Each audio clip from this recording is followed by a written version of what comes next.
Little roller up along first. Behind the bag. It gets through Buckner. Here comes Knight, and the Mets win it. A 2-1 pitch. And a drive in the air to deep right field. That ball headed toward the wall. That ball is out of here. Out of here. A game-winning grand slam home run off the bat of Robin Ventura. Hey. And it's hit deep to left center. Andrew Jones on the run. This one has a chance. Home run. Mike Piazza, and the Mets lead 3-2. High fly ball to left. Back at the wall, and the captain's going deep to the wall. Turner drives one to center, chasing Nimmo back to the warning track right at the fence. He made the catch! Oh, wow! The catch of the year for Brandon Nimmo! He took a home run away from Justin Turner. Wow. Ladies and gentlemen, may I have your attention, please? The show starts in 10, 9, 8, 7, 6, 5, 4, 3, 2, 1, go!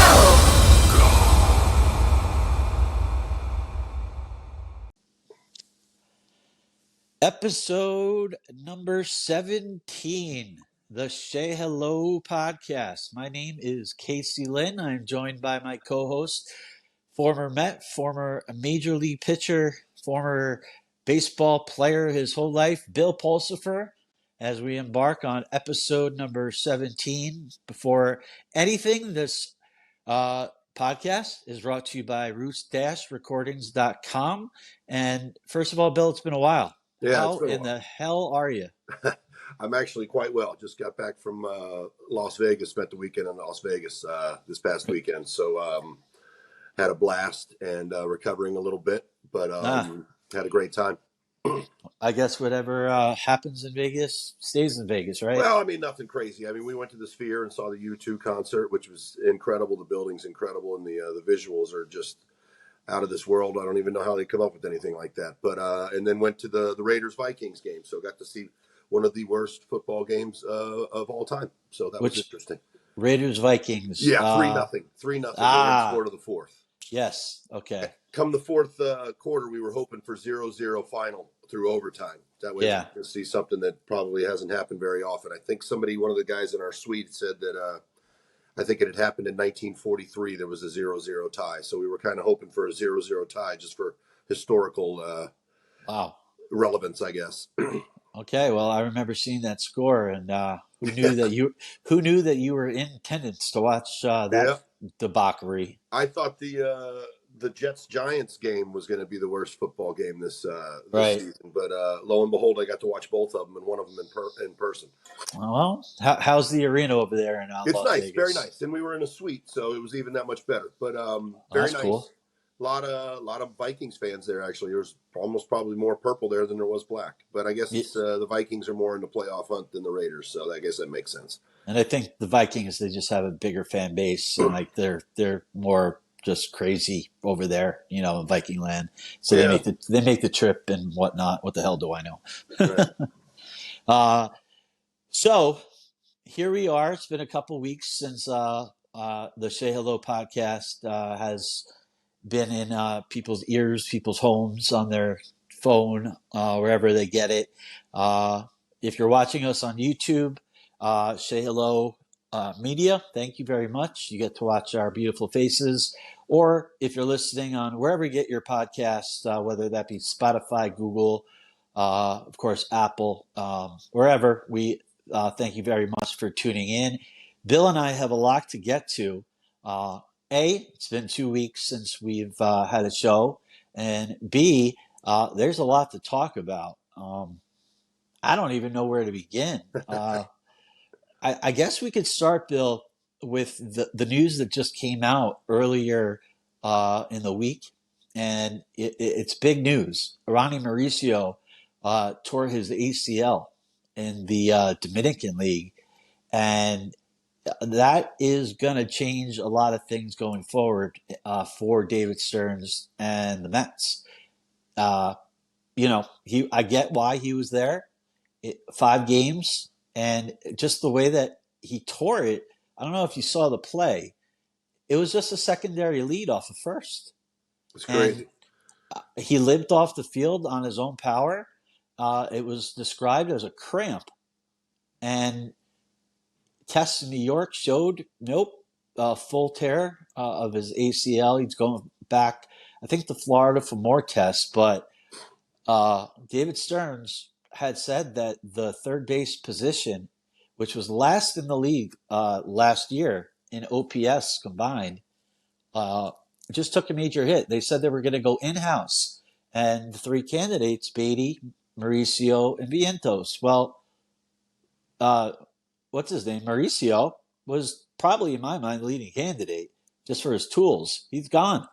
ACL usually takes 9 months. If it all goes well, he's out for the year. It's December. Yeah, that's really a bummer. He So came up. Go ahead. Sorry, Case. yeah, Finish. I wanted to get your take on it because there's a lot of, in my mind, a trickle down effect, and what you think about Mauricio and what you think might happen with it. Well, I think that obviously I think it's a huge blow because he, for the team and for himself, he had so much momentum going when he came up at the end of the year, played so well, and probably felt pretty confident, and the team was probably pretty confident in him. And I would think that he would have went into spring training, ready to win that job and become the third baseman, or at least switching around the field, but the main third baseman. So this is a huge blow. I think it maybe breathes a little bit of life into guys like Vientos and Beatty. Yeah, Obviously, it's very rare to think that you would have three young players like that all vying for the same yeah, position, that's very unique. You don't hear about that. But I would think you're right with Mauricio being the leading candidate, just going off of the way that the season ended. So this is a huge blow, and just adds to the uncertainty of the roster again. There's a yeah. lot of stuff going on. You know, I can't give up Beatty. He was a first round draft pick a couple years ago. Obviously, last year in 23, he had his rookie year, horrible year. He was sent down to the minors, and he came up and didn't do all that much better. But again, Mauricio for me was the leading candidate if you wanted it for the job, and it's a shame. Obviously, I feel for him. He's out for the year. Yeah. He's young. He'll bounce back. People get injuries all the time like this in any sport. Yep. Basketball, a lot in football with the non-contact. Uh, I feel for him, but I also understand why he was down there in the Dominican Winter League. He has to work on his defense, and he was. Uh, I saw a lot of comments on Twitter that the Mets are just cursed. You go back to Edwin Diaz and the WBC. Yeah. Games that are not Met games, and look what happens. You Yeah. don't really see this elsewhere. Ronald Acuna Jr., the reigning MVP, he's playing in the Venezuelan league. It's And not abnormal. It's not abnormal for no, guys to go and play. It's definitely not. And there's a reason why the Latino ball players are they're as good as they are, because they do go play and they do get ready. So I think that you can't begrudge the guy for going down there and working on his craft and trying to get better, because he, like you said, he wants that job. So how else yeah, are you going to be 100% ready than to be down there playing? It's and- probably a freak thing. He got a spike caught or something, in the dirt, and just yeah. kind of twisted the wrong way. And man, that's a bummer. That's a real bummer. It's brutal. I can't blame really anyone on this. It's just one of those freak accidents like Edwin Diaz. But people are like, the Mets are cursed, and I'm starting to think maybe because you don't hear about it with anyone else. And again, Ronald Acuna Jr., he tore his ACL playing in a game in the majors, and he's out there in winter ball playing. Like, if anyone is somebody who shouldn't be, it's the reigning MVP who already tore his ACL. Right. So Yep. It's my not my abnormal, man. The guys play. I played with Miguel Tejada when he was in the midst of his all-stardom as a Major League Baseball player. I played with him in the Dominican Republic, so it's not abnormal, right. and it's definitely not abnormal for a young guy to go down there. And also, as a young guy that finally made it to the major leagues, it's kind of a rite of passage for the Latin ball player to go down there and go back and play for his team that he played with before he made it into the major leagues. To kind of get the adulation of the locals in that, and it's not abnormal. I played with K-Rod right after he came back from the World Series in '03. I played with him in Venezuela. Remember that one? Right. He hit the scene. So you can't begrudge anybody for going out there and trying to work on their craft, and also to get the adulation from your smaller country than obviously the United States of America. It's just kind of a rite of passage. Yeah, I totally get it. The moving forward, the question is, they're going to have to do something now. They can't go into the season with two, unproven third basemen with no depth. They signed Joey Wendell to a $2 million contract, but he's a utility guy. Right when this happened, the name that popped in my head was Justin Turner. He's a free agent. Ooh. And I don't know what Turner, feels about it. Obviously, I don't have him on speed dial. I can't be like, hey, JT, what do you think about, coming back to the Mets after they non-tendered you? And, you basically almost had a Hall of Fame career in LA. But Justin Turner would be perfect now. They probably had no interest in Justin Turner before, but shit happens. And Justin Turner's 39, played his whole career after the Mets non-tendered him over a decade ago. Great seasons in LA as their third baseman. And last year, he was the DH for the Red Sox at 38, 39, and wrote down his numbers last year. Older player, 276, 23 home runs, 96 RBIs, and an on-base percentage of 800. I mean, Father Time is not stopping him. Well, I think offensively, but again, DH, you didn't have to worry about running out on the field every inning in between at bats. So that's. My thinking is that he could play some third base because he played it his whole career. You don't forget how to play third, and he was always a very solid third baseman, always. And he could split time as the DH. I mean, the Mets do still need a DH, and he was part of that. Maybe he'll be the DH. Well, now there's two positions that he could, kind of fill. Yeah. I was looking at third baseman, just who's available. Matt Chapman, who was on the A's and then the Blue Jays, but that's just not going to happen. He's going to demand too much money. He slumps a lot. He's a great defensive third baseman, but New York and the money, I just don't think that's going to work out. And I think Turner would be a good stop. It would be a 1 year thing, which would be perfect because maybe he could mentor a guy like Beatty and still put up some good numbers. So to me, and you can disagree, agree, or just whatever, I think Justin Turner they got to be on the phone with his agent right now. I totally agree with that. I think then it will kind of boil down into whether Justin Turner is looking into trying to scrape those 2 or 3 years out of a team and try to, get the money on the back end coming towards the end of his career. But if he's willing to take a 1 year deal to say he played till he was 40 and then hang it up, maybe, I don't think it's a terrible idea. I know as a pitcher, I want those balls in the 5.5 hole, have my third baseman to be able to move to go get them. I'm maybe not convinced he can do that yet at 39, but swinging the stick, I don't think that's an issue for him still. I'm not convinced on defense. And did he play defense at all last year? I didn't look into that. I know he was basically a DH and put up great numbers, but third base for the Red Sox. No, I wouldn't think so. They have Rafael Devers. Yeah, Devers, exactly. Yeah. But I do like the mentor idea as well. A guy that's been through it and was a guy that was told that we didn't want you, basically, and then turned into a perennial all-star. Yeah. And you could give him he signed after the Dodgers a 1 year deal with the Red Sox for just 1 year, 10 to whatever, 15 million. Good point. Do the same deal. Good point. And if you're desperate because now, shit happened, give him an option or something for a second year, especially if you don't end up getting the future DH, somebody you're signing for multiple years, maybe that makes sense. Give him an option year. Yeah, the point is you just can't go now after Mauricio, with no depth. 100%. So And Turner's it. I mean, there's not much out there. So we'll see what happens. Stearns really has a little predicament on his hands right now with that. That's adds to the predicaments. Yeah, so it sucks for Mauricio, it sucks for the Mets, it sucks for the Met fans. Let's see if they can bring in Turner.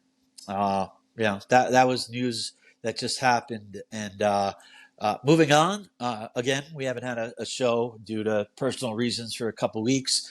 We got to talk about the coaches here that were officially named, I believe, last week to the Mets 2024 coaching staff. I'm going to read the new guys really quick. I think a couple of them personally, just so everybody who is not aware. The new guys, John Gibbons is now the bench coach. Mike Sarbar is the third base coach. Came over 10 years, third base coach for the Guardians Indians. Antoine Richardson, 3 years, first base coach Giants. Now the new first base coach for the Mets, taking over for Wayne Kirby. I should say Mike Sarber is also obviously taking over for Joey Cora at third base. He went to the Tigers. And then you have Jose Rosado, Yep. who was the WBC, I believe, pitching coach for Puerto Rico.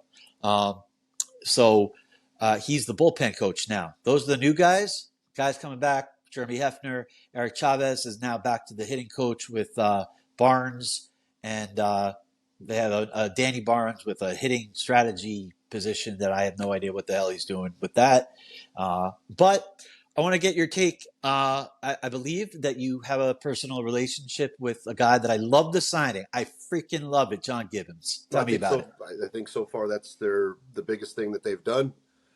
Sadly, this offseason. Yeah.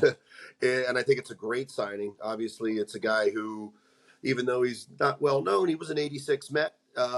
He was one of the first guys I was ever involved with in the Mets organization as an instructor down in Instructional League my first year. And this is a baseball man. This is an older school baseball man, but he's also managed in the newer school baseball. A lot of experience. I think it's a tremendous signing. I think it's a great right-hand man for Mendoza, somebody that's been through the battles at the major league level as a manager, and I think it is awesome signing. Yeah, Gibbons, 13 years managing the Blue Jays, 2 different stints. His last stint, he brought the Blue Jays to back-to-back ALCSs with the Blue Jays, 15 and 16. First manager to do that since 92, 93 when they won it all with Cito Gadsden. Right. Winning record as a manager. And funny, he had a podcast after he was let go by the Blue Jays. Very successful. I listened to it, and obviously he gave it up because bench coach for the Mets podcast, easy decision. Right. But tell me if you agree with this. The reason that I like him is Carlos Mendoza needed a bench coach, with managerial experience and who has been around basically his whole life in baseball. And Gibbons also has that fire in him. Yep. He's not, and you know better than me, but I've watched Gibbons manage. He's 13 years. He's not afraid to tell off people. I know he's got a sense of humor in terms of being light, but also getting the point across. And it seems as though players like playing for him. And he's been successful. So I think he checks all the boxes. I think 100%. He's also, I know he brought up John Tamargo in the past as like, who is your favorite manager?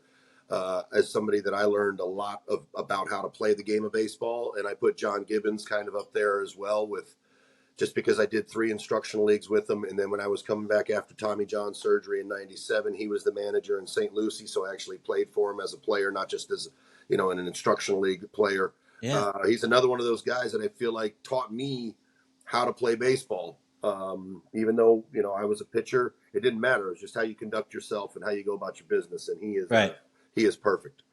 Yeah. So I don't know much about the other 3. I know the pitching coach Rosado is a well-respected Puerto Rican, player who I believe played for the Royals. He was an all-star. Yes. 2-time All-Star, I believe. Yes, and then his arm gave out and, went to coaching. But I think that's another great signing.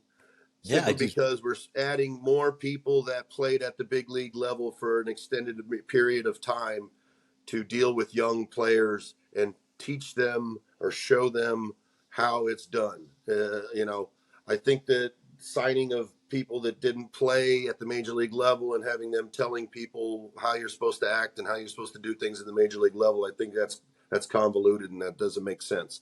So I think that those two signings, as well as Chavez, going back to the hitting instructor, as a left-handed hitter, Beatty's going to be better this year. He's going to be talking to a guy that was a successful left-handed hitter in Major League Baseball. And I know it sounds silly, but it's not silly. All of that stuff matters. I think this is I like what they've done with the coaching staff.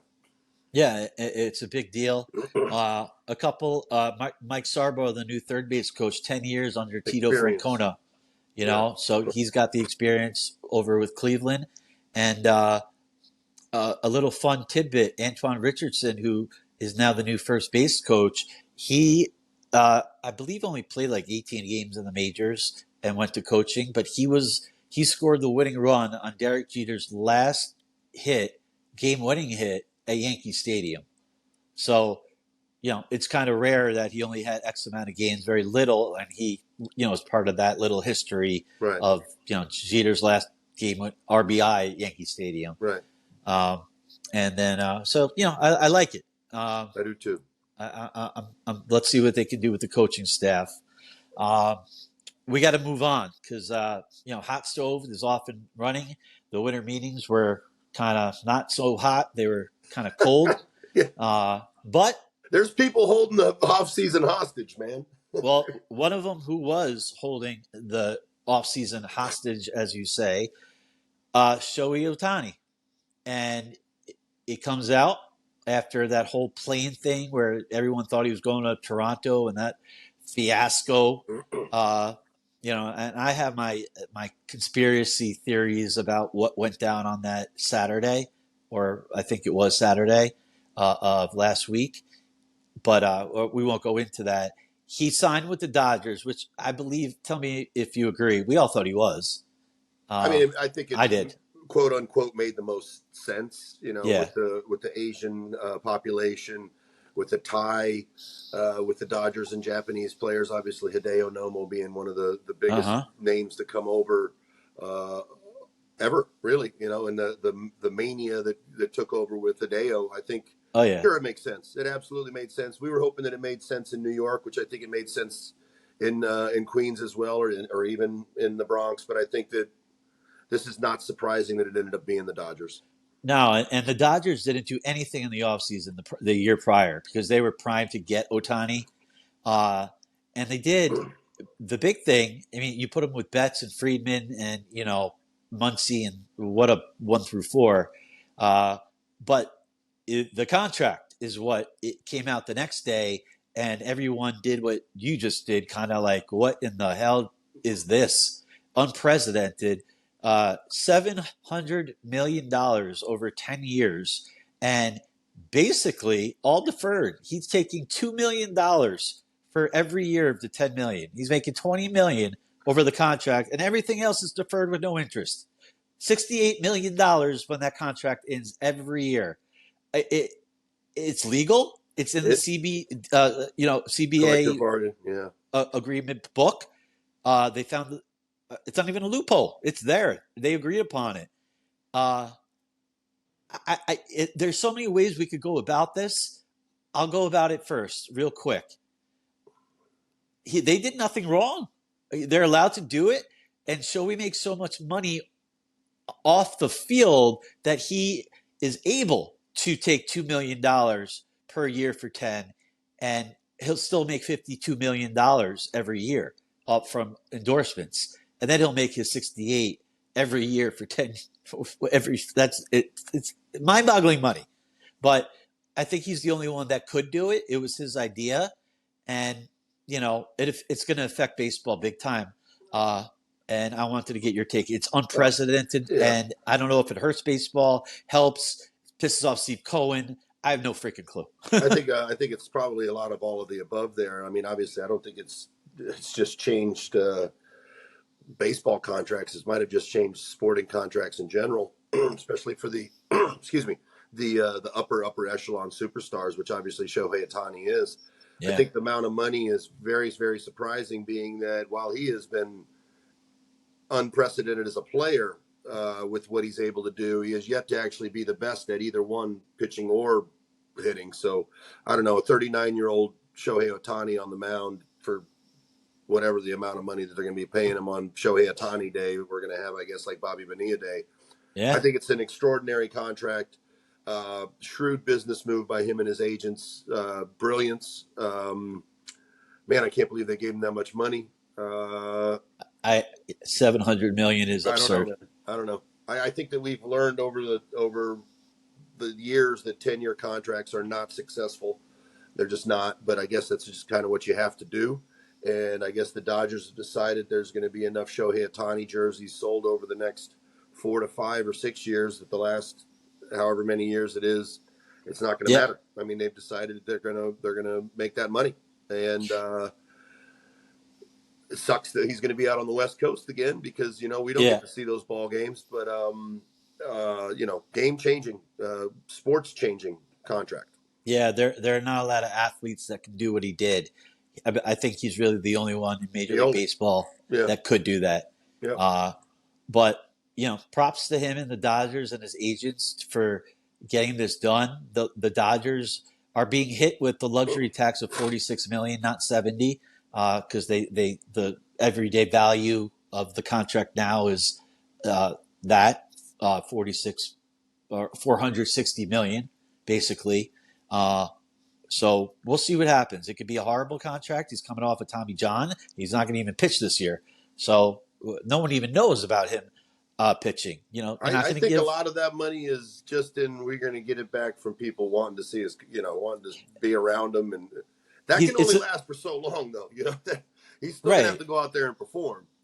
I had a buddy of mine tell me that, they'll pay him that kind of money to have people come watch him take batting practice. Well, what? That might last for a month or 2 or 2 months or a year, but that's not going to last for 10 years. He's still going to have to go out there and do it. Not that he's not going to, but the pitching is still to be determined.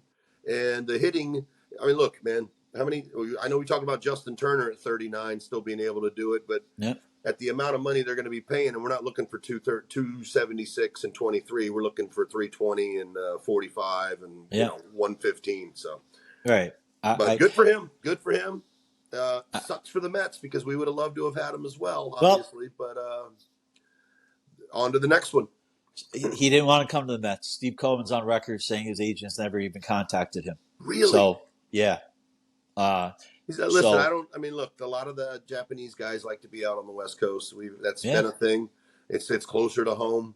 And obviously the Japanese population and the contingency in the country is very strong on the West Coast.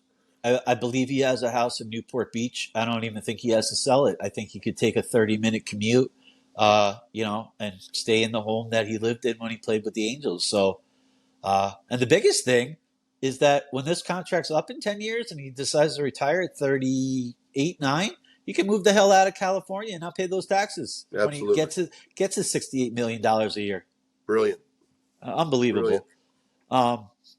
So Mets were not in on him. Ohtani was never in on, them. And you're right. I think it was for the Dodgers, a gamble of business move and hoping he can pitch as well. And it all comes together because $700 million. He's going to pitch again. No doubt about it. It's just for how long. And it's already been proven that his elbow likes to give out. I mean, when you're throwing the type of stuff that he's throwing up there and the amount of spin rate, it's a lot of stress and strain on the arm. Now, perfect segue to his fellow countryman, Yoshi Yamamoto. He is now the next domino to fall. It turns out the Mets, Steve Cohen, David Stearns flew out to Japan 2 weeks ago. No one knew about it. That's how damn good the Mets are under Steve Cohen, keeping everything close to their vest. No one knew about it for a week until The Athletic dropped it. And they met with Yamamoto and his family and went out to dinner in Japan and flew back. Yamamoto is in L.A. right now, met with the Yankees already. He's going to meet with the Dodgers and, other teams as well. I've been on this ever since, day one. It's Yamamoto for the Mets or bust. they have pitching to fill in the rotation, and as we've discussed, Bill, he checks every box, regardless if they're going to be competitive or not, and we don't know that yet. Still in 2024, because he's 25 years old, so we might have an answer next week. He's going to go back to Japan and probably think on it, but for me, there's such a drop off from Yamamoto and everybody else that for the Mets, you got to offer him whatever it takes. If you're Steve Cohen, Yankees, I think, is their biggest competitor. They traded for Juan Soto. It seems as though the Yankees are back maybe to their evil empire days, if you will. And, it could be a Hal Steinbrenner versus Steve Cohen, for the number one sought out free agent, really, after Ohtani, who didn't want to come to New York. We shall see. Yamamoto, man. Yeah, I think it's always a little difficult with an unknown commodity at the major league level. Go ahead and dive in head first in there. But with the success last year of Senga, I think that makes it a little bit more palatable for the Mets to maybe quote unquote overpay. Yeah, you don't know yet. You pay whatever you pay, and you really don't know with the guys that come over from Japan.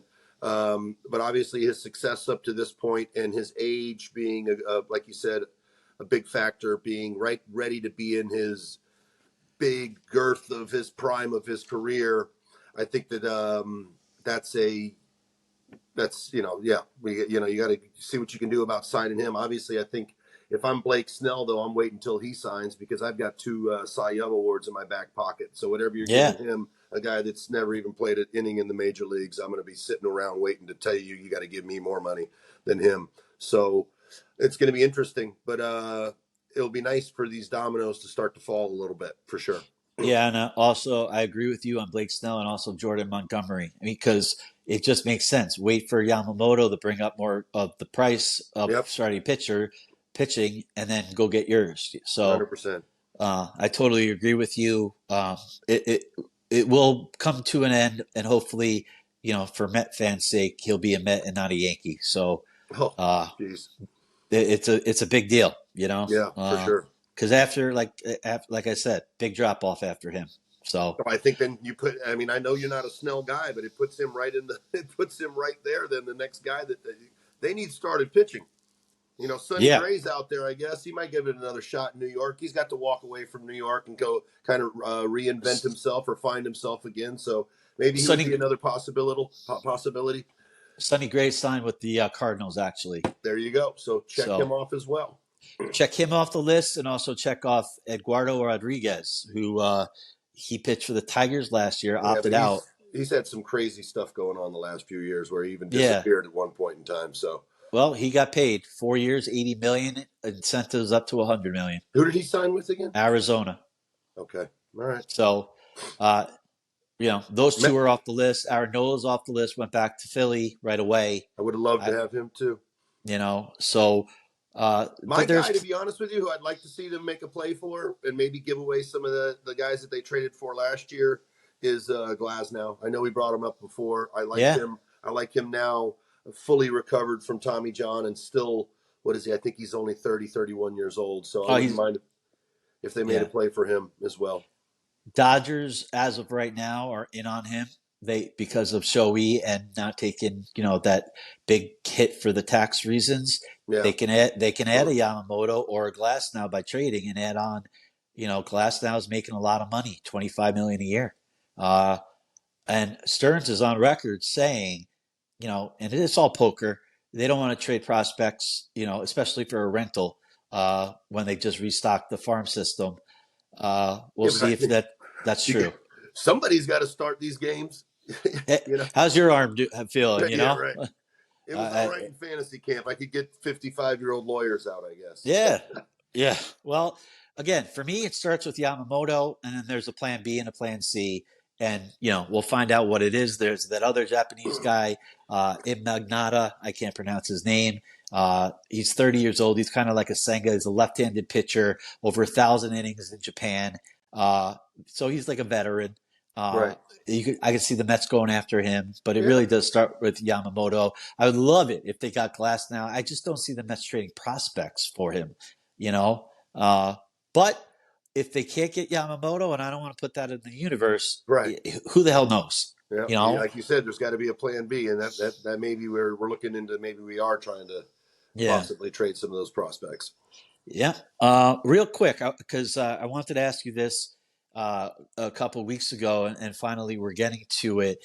We don't have to go into depth with it, but I just want to get your opinion. I have mine on. We know in 2024 the Mets are retiring one of your boys, Doc Gooden, number 16, his number up to the rafters, and also Darryl Strawberry, number 18. Well deserved, and all that. Who do you think should be next if it all happens in, let's say, the next 5 years or whatever? Uh, Obviously, to me, it's if you would bring it down to the next two that would be considered Gary Carter 8 or David Wright 5. Yeah. It's it's a good discussion to have. It's fun. I was just trying to, talking to other people. I wanted to get your view on this. Yeah, I think that I don't think we should be going every single year looking to try to retire numbers, because then it kind of takes the gloss away from having your number retired. But I think that those two names are obviously names that are up there for what they did and what they represented for the organization. We've had a little bit of time to think about this because we've been away, but I think those are definitely the two next guys in line.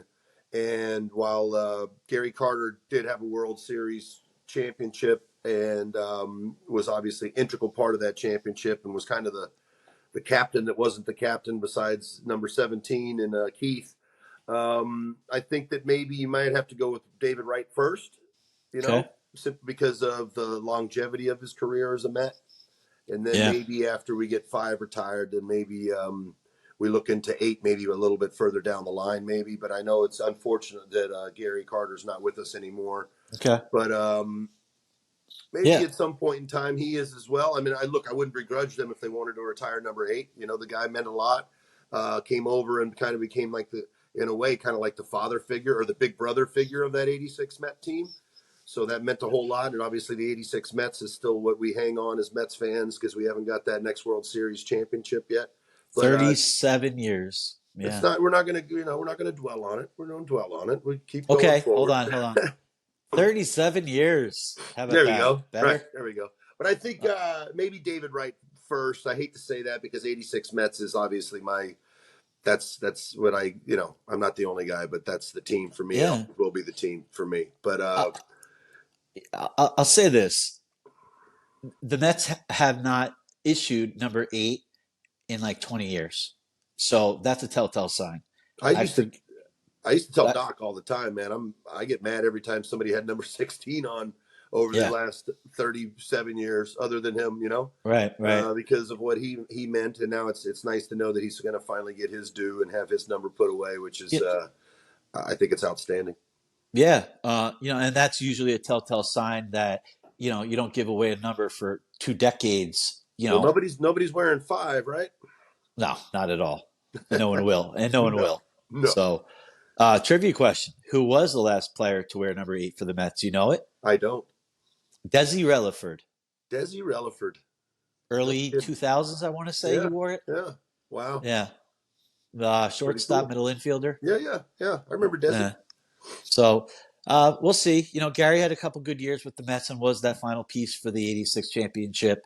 Right. But after that, he kind of dropped off as catchers do. But he was an integral part of that championship with his clutch hitting and his leadership and everything. He was kind of the glue, kind of held it all together a little bit, it seemed like to me.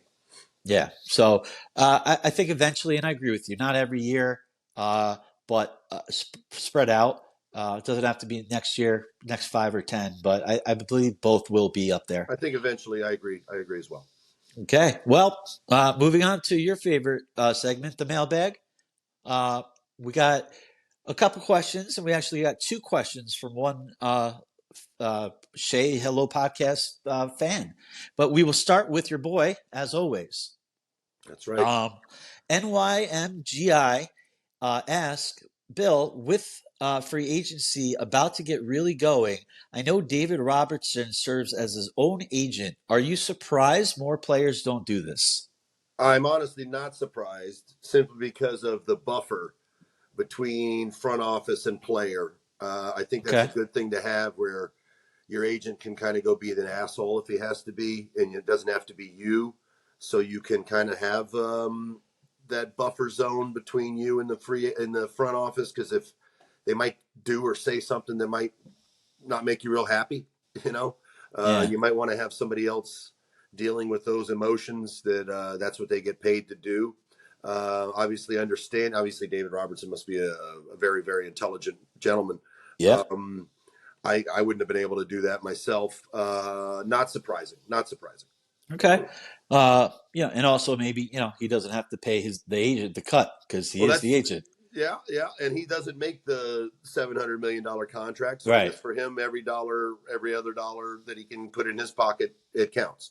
But I do Yeah. like the idea of a buffer because when it gets inside those meeting rooms, sometimes I'm sure there's some things said to try to make the team feel like they have the power over you that you might not like what they have to say, and Interesting. your agent can deal with that.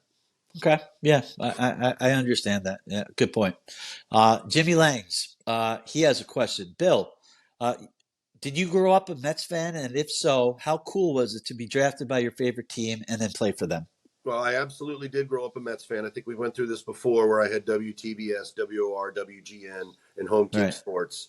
Those were the four teams. So I watched the Blue Jays, I watched the Cubs, I watched the Braves, and I watched the Mets. Right. Obviously, through the mid '80s into the late '80s, the Mets were a fantastic ball club. When you're young, obviously you're drawn towards winners, and then with Doc and Straw, and like we said, the '86 Mets will always be my favorite team. It doesn't matter how long they play this game; that team will always be the guys. So, I grew up a Mets fan. Being able to walk out on Shea Stadium Field was mind blowing. Knowing that I'm walking out onto the field for the team that I rooted for as a kid, and I got to live a dream. And I still get to luckily live the dream every year when I get to go put the Mets uniform on down at fantasy camp and say that I'm a Met again for a week. Yes, 100%. Grew up a Mets fan. That's awesome, man. Couldn't even imagine. It's pretty cool. Yeah. So we have two questions from Jeff Cohen, but for the sake of time, we're going to go with one. Okay. We'll get him next week. Yeah, and I like this question. Bill, how was your interaction with the press during your career? Did they treat you fairly? You know what? I was a big mouth a little bit. So did they treat me fairly? I think that they knew that they could come in to talk to me and I was going to say something. Okay. So maybe being a little naive early in my career, not understanding what maybe they were doing, trying to get stories. I thought it was cool that I was the guy that they wanted to talk to and I was willing to talk. I mean, maybe a little bit too much looking back on it retrospectively, but did they treat me fairly? Sure. They wrote what was and what wasn't. If I stunk, they let me know I stunk. If I was good, they let me know that I was good. But I look back at it, I think that they knew that Bill was going to have something to say. So let's go to Bill and ask Bill questions. So I think they were doing their job, but I treated unfairly. No, I don't believe I was ever treated unfairly. I got everything I deserved, good, bad, or indifferent. Yeah, you were a good soundbite, and they knew it. Always. So yeah, they knew it. Yeah, and I was more than willing to give them one. So makes sense. Yeah, even now, I get it. Yep. So that's going to end the mailbag portion of the Shay Hello podcast. As you know, before we do the podcast, we throw on Twitter at Shay_Hello. We invite you to ask questions that we read live on the air, like we just did, and Bill answers them. And we just did it. So thanks to NYMGI, Jimmy Langs, and Jeff Cohen for the questions for this week. And now we get into what might be your favorite segment of the Shay Low podcast. I don't know. You tell me. Quick pitches. I enjoy it. I enjoy all the questions. Yeah, I like to talk. I got a big mouth. That's why we love you, Bill. All right. Thank you. And for people who don't know, if they're tuning in for the first time, listening, watching, quick pitches, Bill doesn't know what's coming. I ask 3 questions real quick, and he answers them. You ready? I'm ready. If you could be any age for the rest of your life, what would you choose? Any age? Age. I mean, for me personally, I would love to go back to 21 and just stay 21 the whole time. I was on top of the world at that point in time, wearing number 21, starting every 5 days for the New York Mets. A little immature, a little naive, but man, I was on top of the world. Yeah, I feel like if you polled 100 males and asked that question, 21 would be probably the number one. It's a pretty good one. Yeah. All right. If you could just wear, this is a weird question. This is why we love quick pitches. If you could just wear one color for the rest of your life, what would it be? Well, the T-shirt I have on right now, I wear gray T-shirts quite often. Okay. It used to be black, but I've found that my black T-shirts have a different feeling on them than the gray T-shirts do. So I'm actually, I like the gray or the black. So I have to pick one. I would honestly like to pick the black, but I just don't like the way that the black T-shirts that I have feel on me. For some reason, even though it's the same T-shirt, the material itself feels a little different. But I would say black, but I go with gray simply because I like the way that the shirt feels on the body a little better. We'll go gray because you said it first, right? And we'll just go gray. Very flashy, very flashy. Okay, yeah. Well. No, hey, we get old, and sometimes we want to be comfortable. I was flashy. I'm no longer flashy. Well, nothing wrong with that. I'm a curmudgeon now. Last one. All right. Best smell for you and the worst smell for you. Best smell for me could be anything. Well, let's go with worst smell first. Sure. Worst smell. Vomit. I would say vomit's probably right up there with worst smell. Can't argue that. Yeah. Best smell. A steak on the grill, maybe. All right. Nice steak. Yeah. That smells pretty damn good to me. Now we're talking. I'm going to go with those two. Okay. All right. I got a bonus question for you. And you brought it up earlier with your number 21 and actually the age that you would like to go back, which is just coincidental. You were number 21 with the... Or is it? 21. Right. Can you name 7 Mets in history that also wore number 21 like you did? There's more than 7, but can you just name 7? David Segui, who was traded before I wore it. That's 1. Carlos Delgado. 2. Cleon Jones. 3. I'm going to start drawing a blank now. Probably 3. You said 7? Man, you made it hard. 7's hard. When there's 4 more. I mean, there's more than 7, but I'm sure there is. You're gonna kick yourself if you don't get 4 more. Max Scherzer. 4. 3 more. That hurts your feelings. Yeah, don't get me started on Max, but that's 4. 3 more. Let's see. Sean Green. Was he 21? Maybe he wasn't. Was he 20? Yeah, I don't think remember. I don't think he was 21. No. Did I get 4? 4's pretty good. You had 4. You want to stop at 4? Let's stop at 4. Give me 3 more. And I'm going to be mad. I'm sure that I didn't say these names. Okay. Bobby Jones, the lefty, the other one. You know what? It's an idiot for me to not. I knew you were going to be pissed. What an idiot. Because when I got traded back, I got 25, and he took 21. I knew you'd be gonna. That's why I said him first. I knew you'd be pissed. What a dope. What a dope. Who else would you be pissed at? Gerald Williams. Okay. Yeah. He had 21. Kevin Elster, 21. There we go. That's right. I was more paying in Kevin Elster's day. I was more paying attention to Rafael Santana, unfortunately. Okay. Because he was, although Elster was he never quite panned out, and then I knew Elster a little bit more as actually a Philly when he was making his way back up to the big leagues. Right. Did you get Delgado? Yeah, I did. Yes. Okay. Because I used to tell Delgado when we played together in Puerto Rico that he was wearing my number, and he used to hate that I would say that to him. Lucas Duda. Yes. He played. He had that for a while. Spot. If I would have had, I would have had a moment. You're right. Yes, Lucas Duda. Yes. I knew by me giving you these names, you would be pissed because I should have known these. Okay. Who else we got? Masato Yoshi. Okay. Wow. Yeah, I loved him. Big game he pitched. What was it? Game 1, NLDS Arizona, 1999. Right. Against Randy Johnson. Wow.